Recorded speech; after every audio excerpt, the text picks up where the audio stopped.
Okay. Okay, let's go ahead and get started.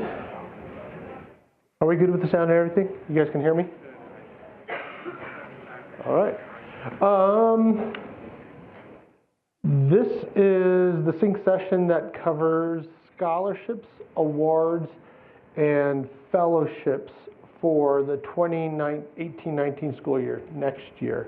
We're taping this because a lot of the information is relevant to the 2Ls or to the 2Ls. So if you see some of them walk in also, we hopefully will have some coming to us. And awards. Anything else that we're covering? Nope.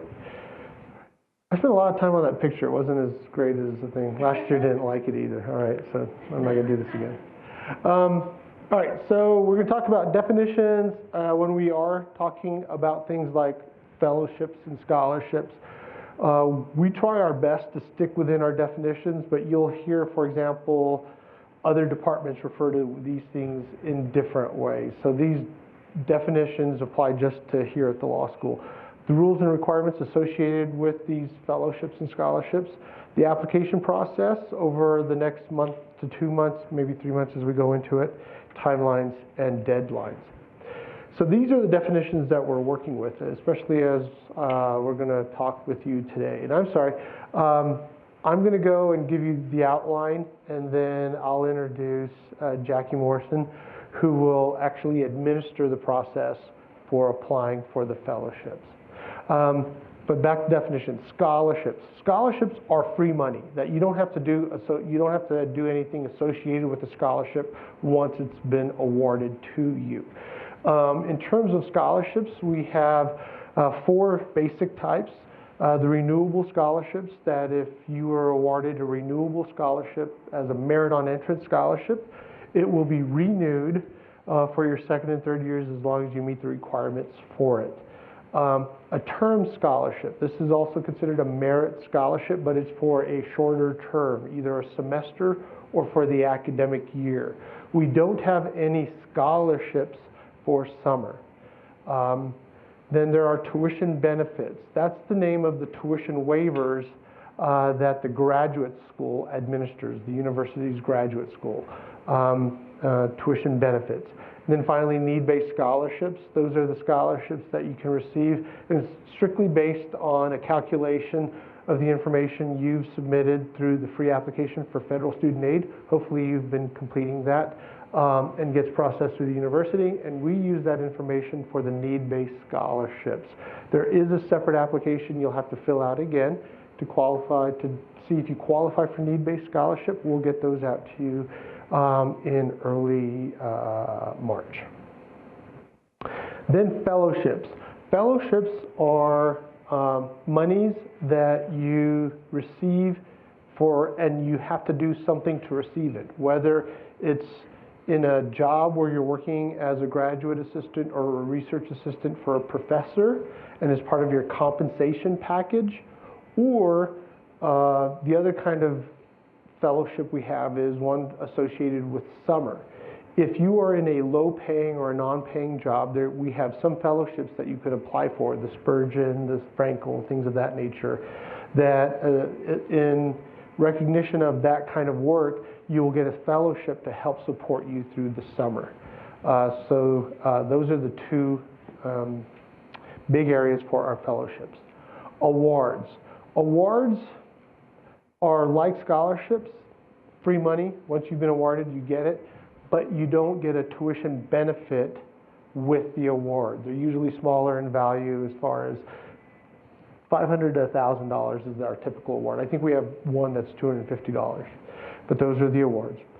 And then there are university and external entities that offer scholarships and fellowships. They kind of refer to them however they want, that we don't have any control over. But I try to send you emails if there is an organization, for example, just before Christmas, the NAACP sent out a request for applications. They control those. We just send you the link and the notice that they exist. So here's the rules. The first is stacking. That's not a funny picture either. Okay, that gets out. So stacking, it used to be, and I'm having this because I know that there was still kind of some rumors out there on how this works. The old rule is we didn't allow fellowships, scholarships, and awards to be bundled together or stacked is how the students referred to it. So starting actually with this year, there's 2 Ls and 3 Ls enrolled right now that have had some scholarships and fellowships that are allowed to be stacked together. So this is how it's going to work. We call it the limited stacking rule. For ease of understanding, at least for me, I say you cannot stack like with like, but you can stack different types of awards together. So like with like would be stacking 2 fellowships together. You can't have a graduate assistantship with the Bio Law Center and then have a graduate assistantship with the Faust Library. Because 2 reasons. One, you would be working technically over the amount that we require. And secondly, it is a lot of work and we have limited funds that we want to disperse. So no stacking of scholarships together or fellowships together, but you can have a fellowship and a scholarship. The one exception is our 1 semester top 10% scholarship. That goes to people who are in the top 10% of their class who are not receiving another scholarship that already has a tuition benefit. You can't stack with that one. That's the one that we just carve out and say, this is in recognition of doing well, but if you're not doing anything else, we'll at least get you this scholarship. Awards, the smaller awards that don't come with tuition benefits can be stacked with anything. You can apply for as many of those as you want, and if you're getting a scholarship or a fellowship, you'll still get that if it is awarded. Right now, need-based scholarships can be stacked with 1 semester, if that's all you are getting, 1 semester fellowships. This year we had enough budget left over so that I sent out that notice in, I think it was November, saying, hey, we have some budget. So if you are getting a full year tuition benefit, you can now apply for a need-based scholarship, and if you qualify, we'll get it to you. We're probably going to do that this year. I'm going to look at our budget, and if we see a similar increase, I might extend it, and I'll send you an email with a need-based scholarship application for clarification on that. But for now, the rule from last year stands. Fairly clear, no fellowships or scholarships stacking together, fellowships or fellowships. If there is an award or a scholarship you get through the university or another outside entity, you can stack those all you want with our stuff. Part of the reason we have the stacking rule is to have our money go as far as possible. So this isn't our money, these outside fellowships, so we're okay with you getting that, and we'll stack it if we can with others. Pay attention to the university scholarships, though. Sometimes they have requirements that you not get any other scholarships or fellowships within the university system. The one that really comes to mind is administered through the graduate school. It's called the Mariner Eccles Fellowship in Political Economy. It's a $15,000 cash award with a 100% tuition waiver. You get all your tuition waived. But the one caveat is you cannot get any other kind of scholarship support from the university. I'm going to talk now about the Assured Graduate Assistantship. Some of you, with your Merit on Entrance Scholarship Award, the renewable component of it covered 3 years, and starting with the 2018-19 school year, your scholarship or a portion of your scholarship will have the Assured Graduate Assistantship. That's being promised one of the fellowships in our program. But you still have to apply because these are awarded on a competitive selection process. And Jackie will show you how that application process works. You will need to maintain your cumulative GPA requirement. That'll be reported in June. To keep that, I'll explain if the GPA is not maintained, placement is considered but not assured. That is, you should apply. You're going to have to apply anyways. If you're selected for a fellowship, apart from being assured a graduate assistantship, then you can keep that because you were selected on the merits by itself. But if you're not selected, then you also lose the graduate assistantship, and you'll get notice in June of that for not maintaining your GPA. And if there's kind of a gray area, there's this this kind of hold that you'll be informed of when the placement is made that says you're going to be offered this placement, but please keep in mind it's contingent on the GPA requirement. And obviously the good standing in terms of being a student. In getting the graduate assistantships, you have to follow all the fellowship requirements, and I'll show that to you, which includes the hours you work, reporting those hours to your supervisor, being enrolled for at least 12 credit hours for each semester that you're getting the tuition benefit. Didn't have as many questions with your class as I did with the class before, but the question has come up: what if somebody wants to forego the graduate assistantship? They've got another job, they feel it's paying more, there's more other advantages that are more beneficial to them in having this other job that's not part of the graduate assistantships. You can choose to not do it as far as if you're given one of the assured graduate assistantships, but if you don't do it, you don't get the pay, right? But your third year of the scholarship will be kept in place, and you'll get that in your third year as long as you maintain all the other requirements. So you don't have to do the graduate assistantship if you don't want to, but if you choose not to, you're not going to get paid. The fellowship requirements. You're working 150 hours per semester. That averages out to about 10 hours a week. The hours that you report and the person you report to in terms of if there's questions about who, the work or the assignments you're getting or completing the hours is Ross McPhail. He's not here, but Professor Reinhardt, I can remember names, is prepared to answer some questions about those. You will be required, for those who are doing graduate assistantships, to attend a fellows orientation that is scheduled for April the 13th. So for those of you who are on assured graduate assistantships, you should put that in your planners because you will be doing that. Here are the details for the fellowship next year. It's a compensation package which will include direct pay. You're going to get a paycheck as well as the tuition benefit. The direct pay portion of it is pay will be $3,875 per semester. That's how much you'll get in the fall, and then also the spring. That averages out to about $25.80 an hour. You will be classified as a College of Law employee. This is important because if you are currently working on campus or you actually had a campus job before you came here, sometimes people don't remove you, other departments don't remove you from their pay system, and you're showing up as an employee in another department, and that can affect your eligibility for this. You have to have a classification in terms of a full-time employee of 0.7 or less. So make sure that if you have ever been an employee in the university system, you're not showing up as still being employed or having that classification. The income that you earned in this direct pay is taxable income. That will be taken out of every check. You get 2 payments a month. On the 7th and the 22nd, your first paycheck will be the 7th of September.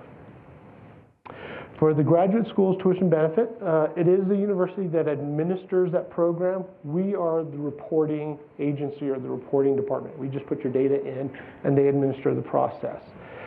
So the value of the tuition benefit next year is estimated to be $4,625. That will be a credit to your tuition bill that shows up the first week of classes.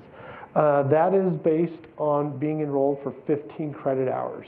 If you enroll for up to 16, it'll go up slightly, and if you enroll for as few as 12, it'll go down because you guys are paying by the credit hour. For those of you who are classified as non-residents, and you're still classified as non-resident in the fall, you will also get a non-resident fee waiver of just under $12,000. The credit to your tuition bill will be all one lump sum. They don't break it out by non-resident fee and tuition. It's just that lump sum payment on your credit hour. For those of you who are non-residents, you may recall from the guidelines that you are supposed to apply for residency when you are eligible to apply. That is when you've completed 40 credit hours.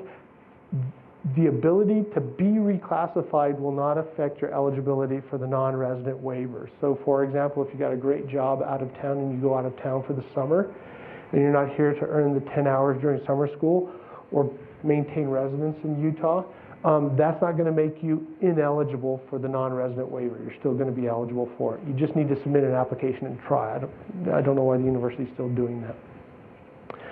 I had a question, and I know there's a bit of a rumor going around that we're changing tuition schedules, and we are, but it's not going to affect your class. For the class of 2021, next year's first-year students, they're going to be on a flat rate tuition, and based on that flat rate tuition, non-resident tuition is going to go down. But the thing about that flat rate tuition plan is they will not be eligible to be reclassified as residents once they start school here. So the math in creating this system was set up to not affect you guys and make it appear that you're paying any more or any less. We just calculated going to 88 credit hours as a non-resident, getting residency as soon as possible, looking at that total bill, dividing it by 3 years, and then establishing it based on that. The big difference for you is that you can still get residency and drop your tuition rate to in-state. They just will never be able to get residency. So if you hear that discussion out there. If you fail to meet the fellowship requirements, and the two areas that we have seen challenges in the past are not enrolling for the minimum 12 credits, or enrolling for the 12 credits but only finishing with like 8 and not communicating that to us that you finished with fewer credit hours than what was required, or not working the hours required, not putting in your 150 hours. That the tuition benefit will show up as a credit on your tuition bill all the way until the end of the semester, and it's at the end of the semester that if you fail to meet the requirements, that gets taken away and you will have a bill at the end of the semester. So just realize that's an important part of the administration of this. The application process. Here's the 4 highlights and some subparts. It's all online. Are you going to show them where to find it online? Okay. It's all online. There's the ad. You're going to have to log into CIS to get into it. Jackie Morrison is the Associate Director for New Program Development, and she administers this online application process. The placement is going to be based by a committee, and Ross McPhail is going to administer kind of your hours and your training, but she's administering the application process. Scholarships and awards are going to have a separate timeline, and you'll be sent the email for that. So what you might hear from your classmates in the second year is the process was just a single online process. We called it the Common App, and you applied to both scholarships, awards, and fellowships through that single app. Got a little confusing, so we're actually going to have we're going to have an application just for the fellowships, an application just for the scholarships, and an application for just the awards. You're going to be able to apply for all the awards on that application, all the scholarships on that application, and all the graduate assistantships. So at least there's some efficiency there, but we're going to separate out the selection process. And this is how it's going to work. The selection process for the graduate assistantships will consist of 2 associate deans, faculty representatives from both centers, the Bio Law Center and the Stegner Center, and representation from the library. For our scholarships, there are some that require external feedback, either from donors or agencies affected, so that adds a second step for us in that selection process. Faculty and supervisors of the fellowships set the criteria and the requirements. We would ask that you not go to faculty and say, hey, I want to work for you. The way the selection process works is we're not trying to match people with people. We're trying to match students with skills requested. So, and it is the faculty or the library that set the skills requested for each of the graduate assistantships. It's part of the resource, or it'll be on there as far as the skills that you can select as far as maintaining or seeking, as well as a center if you would like to work for one of the centers. The applications that you submit on the Common App are required. You will be asked to rank order your preferences for all of these, and you can go 5 deep on that rank ordering. And here's the deadline process for this. The application should be available by midweek this week. We'll open it up. March 1st, so you've got about 3 weeks to get your applications in for both the fellowships and the scholarships, as well as the awards. March 30th is the submission deadline for summer fellowships. That's the only separate or different submission deadline. Can I say a word about that? The reason the summer fellowships are due later is because for summer fellowships, you need to come up with your own work component. You need to come up with a placement, an idea of what you want to do, where you want to do it, and frankly, you probably won't be able to get it done by March 1st. So we're going to give you till March 31st to set your summer fellowship info up. I'm going to be sending out a list of various agencies where you could go to see if they have some work for you to do this summer. Also a list of past public interest type ideas. So you're not going to have to start this from scratch, and I'll be doing that probably tomorrow. And just for clarification, it's March 30th. It's a Friday. 31st is a Saturday. The committee will get together on March 30th and start making some of the decisions on this. There may be some back and forth with some of the placements. And then notice will be sent to the recipients of their fellowships or their placements with those fellowships or graduate assistantships no later than April 6th. We may be able to get some out a little bit earlier than that. So the April 6th is a Friday. You will have 5 days to consider that offer and accept or decline. You will need to accept no later than April the 11th. And April 13th is when orientation is, and it is at 12:15 p.m. I do mention accept and decline because in terms of the fellowships, I think in this year's class there's 22 people who have graduate assistantships that are assured. We estimate between 40 and 50 of these graduate assistantships and fellowships that are going to be available that you guys are competing for. So especially for those of you who aren't in the assured graduate assistantship position, it's a job offer. And so you can accept or decline, but you're going to have to make that decision within 5 days. As far as scholarship notices going out, notice is dependent on donor participation or the externals. So sometimes we're not comfortable giving you an exact date because sometimes that slows up. But we anticipate no later than mid-May. That typically is the latest that we'll get approval on some of these. I think that is it. Any questions? All right. Oh, sorry about that. Yes. No problem. So there's no interview process for the fellowship? For the graduate assistantships, no, there is not a sit-down interview process. For some of the scholarships, there are. Oh, so the DUSNIP? Oh, that's true. Okay, so we have the DUSNIP and then the Anderson. The Anderson doesn't include no, all right. See, I'm always kept out of the loop on these things.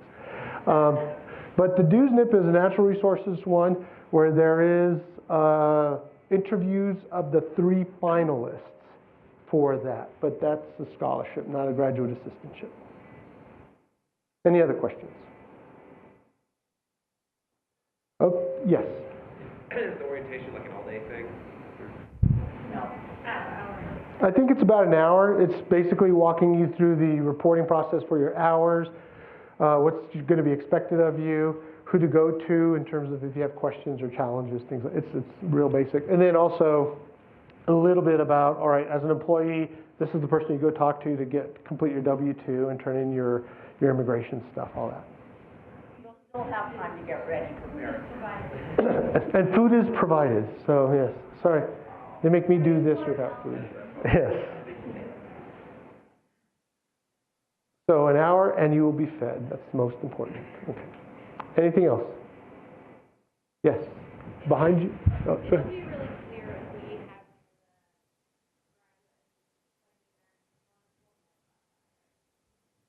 Yes, well, when the notices go out, we don't say you're getting this because you're assured a graduate assistantship. The selection committee is notified who those assured graduate assistantship candidates are. Oh. Yes, it was. Yes, it was that fourth paragraph that was really confusing on your offer page. Yes. Yeah, if you aren't sure, come see me. But yes, in your offer letter, it referred to both the scholarship, identified it as renewable, and had a section dedicated to the responsibilities accompanying the graduate assistantship.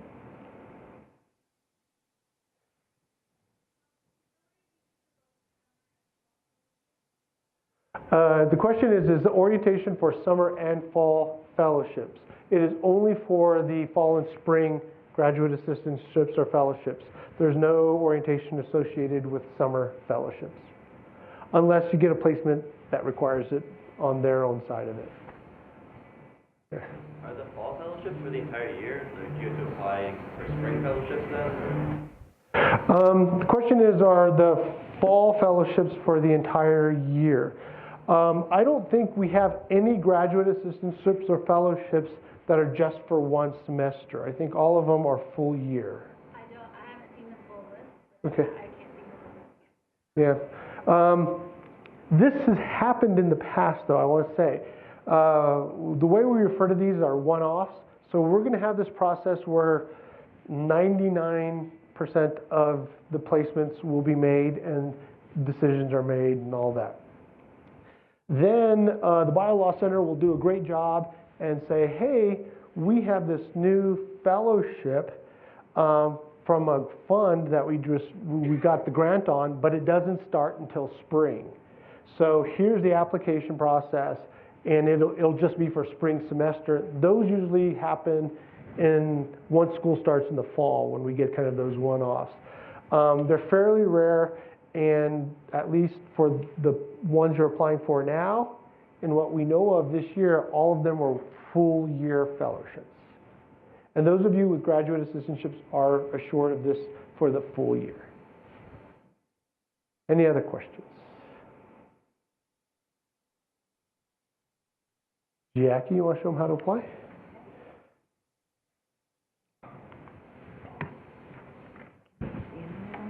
Mm-hmm. Okay. How do you want this? Pull up the.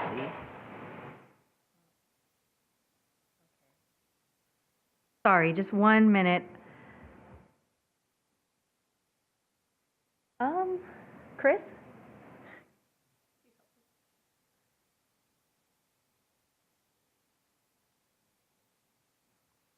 There we go. I just need to get.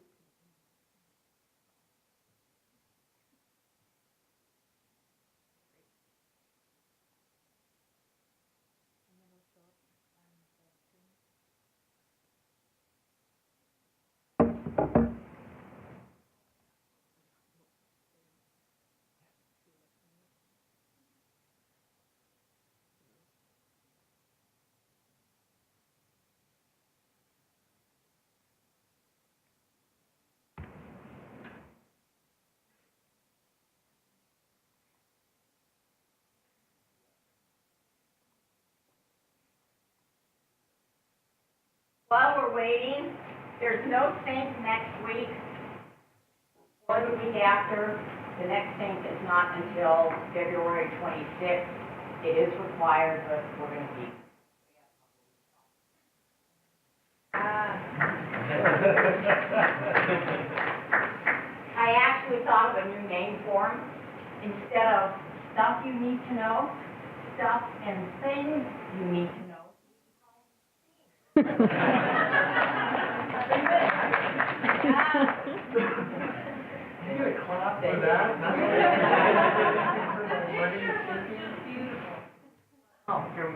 Okay, I'll show you. So first of all, my name is Jackie Morrison, and I'm helping out with the back end of the application process. So if you have any questions as you're filling out your application or after you submit your application, you can email me anytime at jackie.morrison@law.utah.edu, and I'll happily help you through the process. So the way to apply is actually you just go to the law school's website at www.law.utah.edu, and under the Students tab, there's a tab here called Student Resources. And this takes you to a page with a ton of valuable information, including information about what each of the fellowships and scholarships are. So if you want to know more about what you're applying for, this is a great place to go. Right here under Fellowships, Scholarships, and Awards, if you click on this link, it will take you to our homepage. So here we have all of the application forms. We have our Common Scholarship application form, our Common Fellowship application form, our Summer Fellowship application, and then what Dean Aguilar was talking about, the off-cycle fellowship. So if there's a one-semester fellowship that comes up in the fall, this is where you would go to apply for that, but you would be notified via email that there was that opportunity. So for our purposes, we're looking at the top three, the Scholarship, Fellowship, and Summer Fellowship applications. I'm going to click on the Fellowship application and walk you through that first. So you just go here, and it takes you to this form. You can start work on this form and leave and save your work for up to 5 days. And after 5 days, you would need to start over again. So it's pretty simple and straightforward here. We need your name, your unit, what year you currently are in school, not what you'll be next year, your cumulative GPA, what your grades were in legal methods, and also who your professor was, what your grades were in legal research and who your professor was there. And then here is where we're going to ask you to select the different fellowships that you're interested in. And you can be interested in as many as you want to be. And if you are really interested in applying for more than 5, because there's a 5 max per application, you just need to let me know that you're going to be submitting multiple applications so that we make sure that you apply for all of them. Okay, so you'll select the different fellowships that you're interested in. Are you familiar at all with the different types of fellowships right now? Okay, so let's talk a little bit about those. The first here is the Seidio Fellowship. This is with our Career Development Office. You'll be working with Jess Hoffberger and his team in the Seidio office doing a wide variety of interesting work with career services. So it's not a research-based fellowship. We call it it has an administrative emphasis. So all of the fellowships in this top section are what we call administrative emphasis. The second is the Kids Court Coordinator Fellowship. And Dean Aguilar, do you want to speak a little bit about that? That's the one associated with our Kids Court program at Northwest Middle School. I don't know. Yeah, I think you'll be volunteering over the past fall. This spring, the students are going to be competing in a mock trial competition, statewide mock trial competition for middle school students. So pay close attention to the coordinator's involvement through this academic year that we're currently in. If you have prior teaching experience, and most especially experience in the mock trial program, either our state or others, that'll be big benefit. And then we have the Pro Bono Initiative Fellowships, and there are multiple fellowships associated with PBI. And if you're interested in learning more about them, you would speak with Jolynn Spruance. She is the director of the PBI. So the PBI fellowships are very unique. The students typically are assigned to a particular clinic, a particular PBI clinic, and then they hold office hours and then run the clinic as well. And there, depending on the year, typically about 5 or 6 different PBI fellowships. And then we have here the Bailey Fellowships, which are an environmental law emphasis. They are exactly like Quinney Fellowships. You just happen to be assigned to 1 or 2 faculty members associated with the Stegner Center, and your research is environmental focused. So if you have a real strong interest in environmental law, you want to make sure that you indicate that, and these are the fellowships you'd want to apply for. The BioLaw or Labs Fellowships, there are a variety of different Labs Fellowships every year. Professor Reinhardt could speak a little bit about the CMI Fellows, or... Yes, so if you have a technical background, such as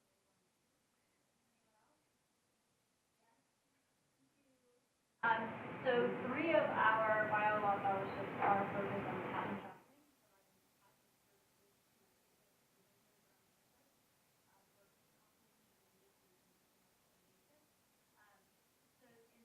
Spots of these people who are other bio-law fellowships are generally related to health law and policy, intellectual property,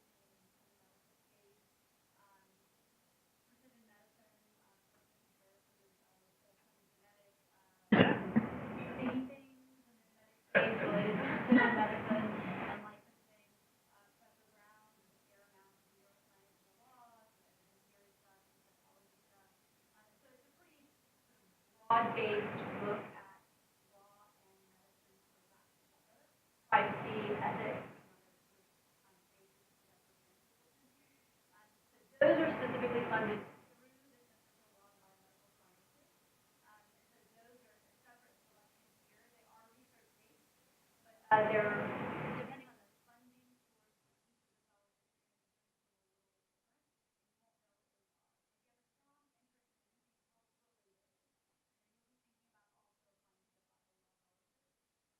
You have an interest in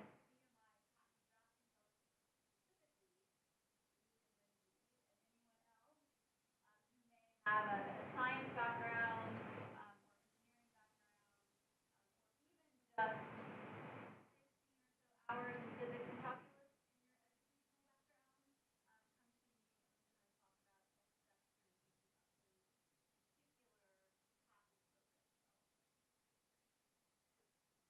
So in addition to the bio-law fellowships, we have the Quinney Fellowships. The Quinney Fellowships make up the bulk of the available graduate assistantships at the school. There could be as many as 25 next year, 2025. It will depend. But for the Quinney Fellowship, you are matched with a faculty member here at the College of Law, and you're doing research related to their academic research. So these here in this next section, they're all research-based fellowships, but you're matched with a faculty member. And the committee tries to match based on areas of interest, which we'll talk about a little bit lower here. So in addition to the Quinney Fellowship, there are Quinney Library Fellowships. So instead of being matched with one faculty member, you work for the library, but you are assigned to work with a whole variety of different faculty members throughout the year. So it's actually really exciting. You get to do lots of different work. So instead of one type of research area, you get a lot of broad exposure. So if you're interested in lots of different areas, you might want to consider the Library Fellowship. In addition, we have the Stegner Center Fellowship, where you'd be working with Professor Ruppel and the Stegner Center on specific research for the Stegner Center. And this coming year, these are new fellowships related to the U.S.-Pakistan Water Project. And if this sounds at all interesting to you, I would reach out to Professor Ruppel to find out more information about this fellowship. There's one right now. There may even be as many as 2 in the coming year. So if you're interested in more than one, which, odds are good you are, you can select more than one. On a Mac, you hit the little Apple button, the squirrely, I don't know what it's called. And then on a PC, it's Shift Control Command. But you can select a multiple here, and then we're going to ask you to rank. So we're not just asking you to select, we're asking you to tell us which ones sound most interesting to you. Just because you rank something as 1 or 2 doesn't mean that you won't be considered if you rank it second. But with one exception here that is important to note, if you are interested in PBI fellowships, and those are the fellowships that you are most interested in, please rank them first. That is important because those fellowships are selected by a committee that involves the donors of the different fellowships, and they are looking for students who are specifically interested. Yes?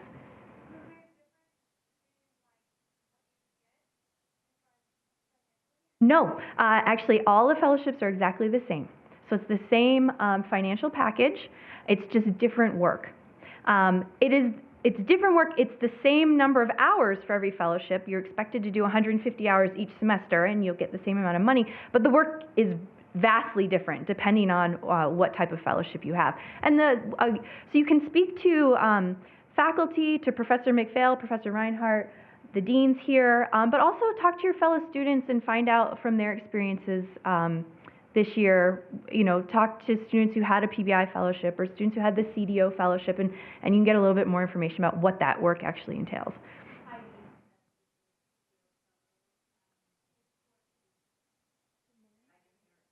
Kids Court Fellow this year? Oh, Mary Royal is the Kids Court Fellow this year. Okay, so we're going to ask you to rank. I don't know how to explain this clearly. The donors don't see how you've ranked it. It's just for the selection committee on the back end to know if you are a candidate who would be a good fit in multiple places. The committee is going to want to consider what your interests are too. So it's helpful for us to know which you would prefer if you had a choice, but you don't need to stress about the rankings too much. It's okay. The difference between 2 and 3, this is just if all things being equal, if you had the shot at every single one of these fellowships, you're just telling us which one you would want most, or second or third or fourth. But if you have any concerns about this, you can talk to Dean Dickey too about the ranking process. Here we need to know what areas you're interested in, whether it's legal, research-based, or administrative. So, and you can click other, there isn't really a blank to fill in, but if you feel like it's not addressed well here, you can mention it in your personal statement too. Then we need to know if you're one of the students who will be receiving a Renewable Scholarship next year in the form of the Guaranteed Graduate Assistantship. You're guaranteed a placement if you have met the requirements that Dean Aguilar spoke about, but you have to apply. You're not automatically given a fellowship. So if you are one of these students, please apply and please indicate on your application that you are slated to receive one of these. Then we also need to know if you're going to be receiving funds from anywhere else at the University of Utah. This does not preclude you from receiving a fellowship. We have to know it for HR purposes. So we need you to give us more information there. If you click yes, a box will pop up and then you can provide more information. And then also if you have a job somewhere else on campus, if you are a TA in the engineering department, we need to know that. Again, it doesn't mean you won't get a fellowship, we just need to know. And then here we have a box where we're asking you to tell us about any special skills you have. So if you have a strong background in statistics and you know all of the different, I don't know them, so I'm not going to be able to say, but if you have skills with certain programs that you'd want to list here that might be relevant to somebody who's doing empirical research, list it here. That will be helpful for the committee to know. And then at the bottom, this is where you upload all of your documents. So we're going to need a resume.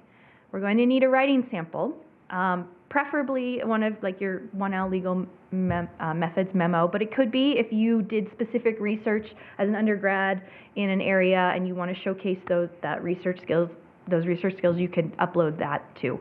And then for each fellowship you have ranked and are applying for, you need a separate statement of interest. That being said, you can cut and paste the bulk of each statement of interest. So you don't have to rewrite 5 totally separate statements of interest.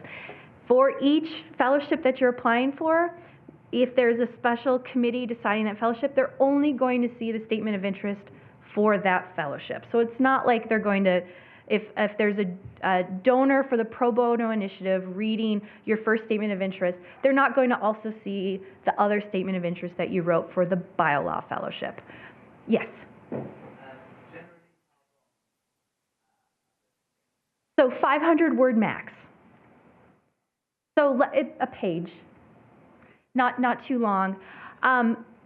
So although you can cut and paste, that being said, if you are applying for a fellowship where you have a really specific interest in, take the time to tailor it a little bit so that the committee knows that you're really interested here. If you are going to apply for more than 5 fellowships, the application only lets you do 5 at once, so you will need to send me an email to let me know that you're submitting multiple applications, because on the back end, we won't know that you've submitted more than once. We will think that you've resubmitted, and then we will ignore the first application. So if you are going to apply for more than 5, you definitely need to let us know. Also, if you submit and then need to change something or realize you made a mistake or want to change the order of your preferences, whatever it is, let us know that too, because on the back end, it just shows up as a duplicate. So if you don't tell us, we're not going to know which application to use for the selection committee. So as I mentioned, you can save and then come back to this for up to 5 days. And otherwise you just hit submit. After you hit submit, you should receive an email automatically that lets you know that you've submitted your application.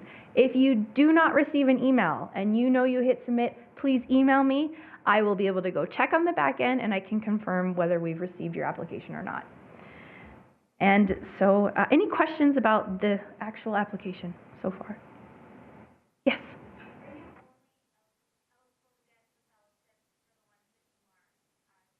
Yes. Yes. So the question was, are you only eligible for a fellowship that you've selected on here? Do you have to select it to be eligible for it? Yes. You won't be considered for anything you do not affirmatively select.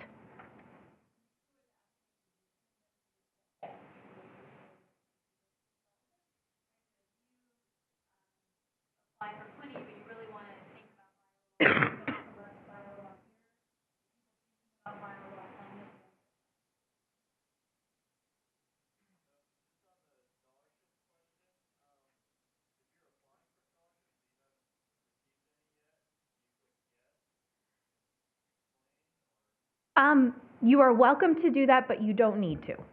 And it's really, are you receiving, so we want to know about any scholarships, but we also are really specifically wanting to know if there's something external to the law school. Yes? It depends. It depends. So there are, for the pro bono initiative, for example, so the question was, are there any prerequisites for the fellowships? If you're interested in a PBI fellowship, you'll want to have demonstrated an interest in PBI before applying for the fellowship. You're going to want to be going to the clinics. So it's not a hard prerequisite, but if it's something you're really interested in, you need to be active already.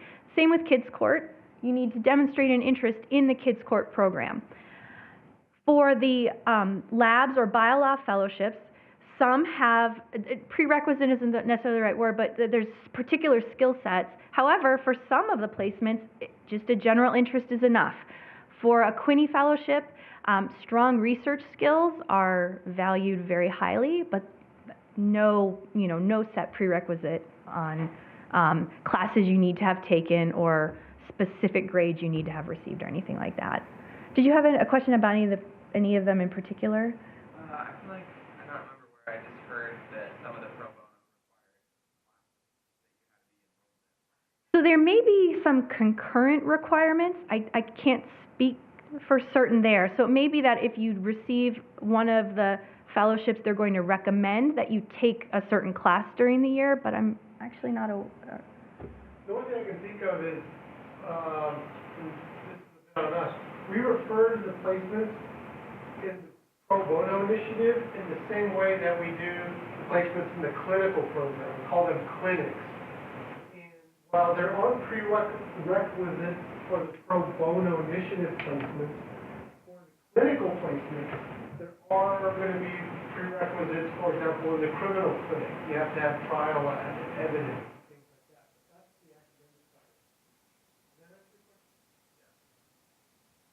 Never believe what another student tells you. It's always going to be wrong. It was fascinating. They know even less. Okay, so the scholarship application is very similar. We don't need to go over it in the same level of detail, but just that you know what it looks like. Very similar here. If you have questions about the specific scholarships or awards, please reach out to Dean Dickey or Dean Aguilar. They'll be able to answer more of those questions. Jackie, also, is there a way you could toggle real quickly back to this? Mm-hmm. If you scroll down the scholarships, you can also see what the scholarships are about. So if you were to click the, you'll read that it's natural resources type scholarship. Hint, hint, what your personal statement should be.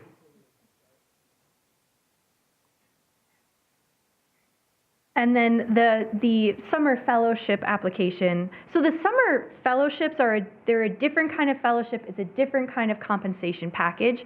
It's, does anyone have a question about the summer fellowships? Okay, then if you do, you can read more about them online or reach out to Dean Dickey here. Okay, and then here at the bottom is a link to the explanation of the tuition benefit program. Because it is pretty incredible what you get with these fellowships, which is the stipend for your work and then the tuition benefit. Do you have any questions about the application? I want to bring one thing up, looking forward to the tuition benefit, because I get a lot of questions about this. You have to enroll for at least 12 credit hours for each semester that you're receiving tuition benefit in your second year. It applies to first year, but we already enroll you in this class. Or your third year, if you don't need the 12 credits to graduate in spring semester, for example, because you're so close to the EDA, you can make a request in your third year to drop down to as few as 9 credits and still receive the tuition benefit. But that is only applicable in your third year. You have to enroll for at least 12 credits during your second year for each semester. Yes. I had a question about the oil and gas scholarships. I feel like I remember seeing something related to OCI for that. Yeah. Let me answer that.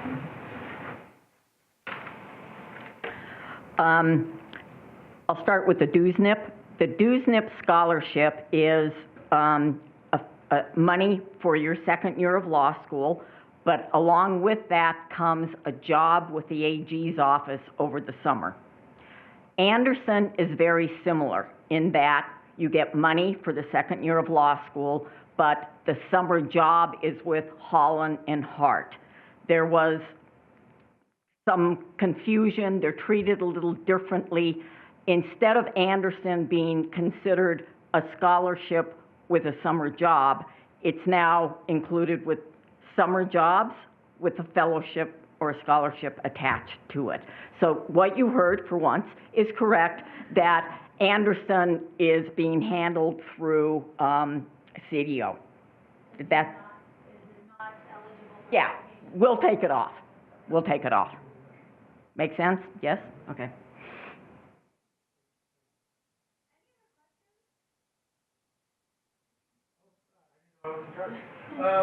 Any other questions?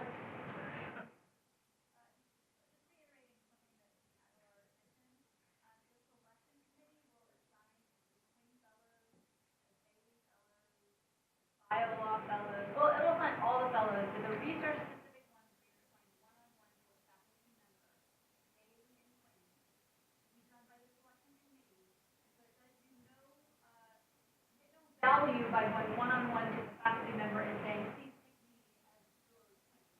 In fact, it may harm you. So I would suggest that you don't do that. And the way that you signal to the selection committee that you have an interest in a particular faculty member is to simply select that faculty member's subject matter in the subject matter pull down, and then hope for good luck. And if a faculty member approaches you, it falls into that category of 99% of the time that they're inaccurate and saying that they can have issues. Any other questions or comments? Yes.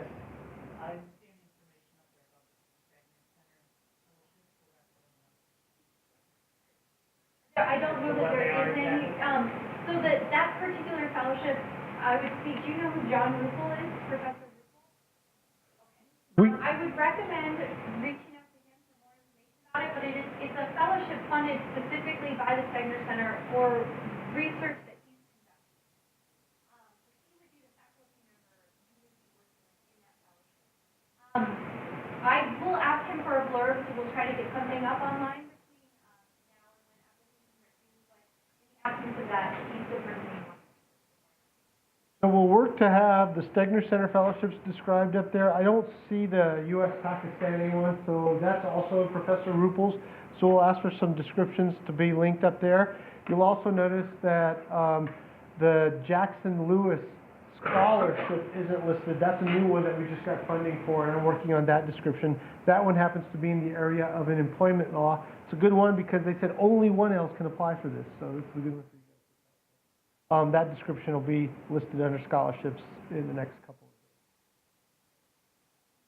Any other questions?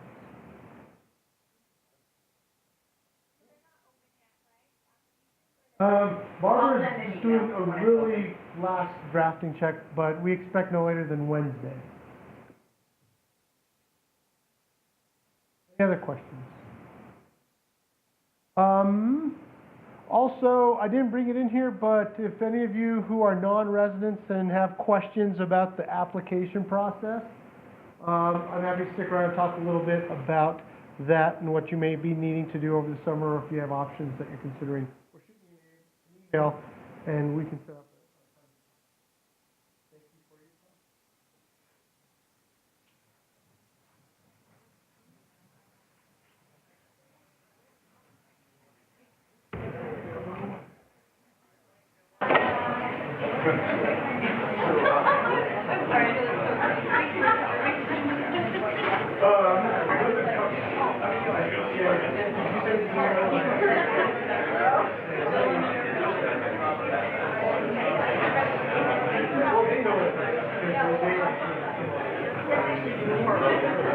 But we know